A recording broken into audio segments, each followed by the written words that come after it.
Hello, welcome to Analytic Geometry Chapter 7. We are going to be talking about midpoints. I just want to review how we find a midpoint on a regular number line.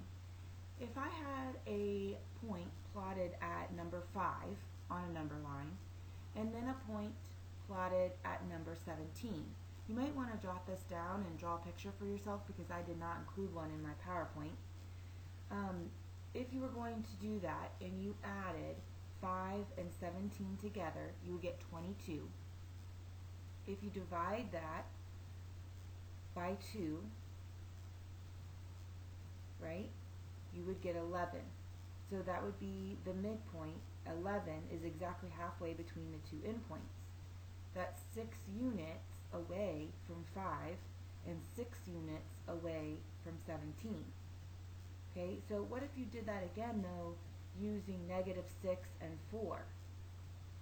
If you add -6 plus 4 and then divide by 2, okay, you would get -1, which is 5 units away from each endpoint. So, this works whether it's a horizontal number line or a vertical number line. So, I think we are now prepped for the lesson.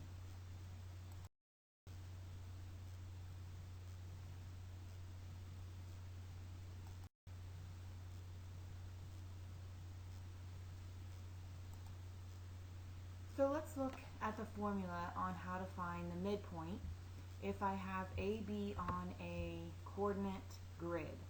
Okay, so the important thing to do right now is to look at page 296 and look at the graph.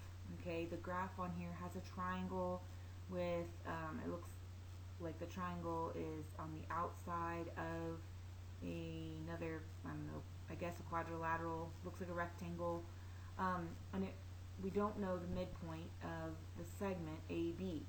The reason why they drew the triangle is because we can actually find it using Pythagorean theorem, but we haven't learned Pythagorean theorem yet in theory, so we're going to use the midpoint formula. Okay, so if we have the x coordinate of the first point and we add it to the x coordinate of the second point, that's what x1 plus x2 is. Notice those are just the x coordinates of the points. And we divide by 2. That will give us the y part of what we need. We do the exact same thing with the y coordinate, and we should have another coordinate. Okay? I also really want you to look at the proof, and if there are things in it that you don't understand, that would be part of your WISC, part of your question portion of your WISC. I did not include it in the PowerPoint because I want to go over it in class. I feel like it's important that we do this kind of one-on-one in the classroom. But I do want you to review it because I want you to come informed and know about what step you get lost. This is part of having your book, right? You will also need to know or remember the distance formula and the perimeter formula. Sorry, my handwriting is so atrocious on here. But anyway, hopefully you remember these two formulas because when you get to the example exercises, number 4 asks you to find the perimeter. And so it's a little tricky because you've got a square root in there, but I have no worries that you'll be able to figure it out. Okay, so numbers 1, 2, and 3 are similar to this problem. Okay, so if I've got 2 points, which just like on the graph in the midpoint formula example, I need to plug it into the equation.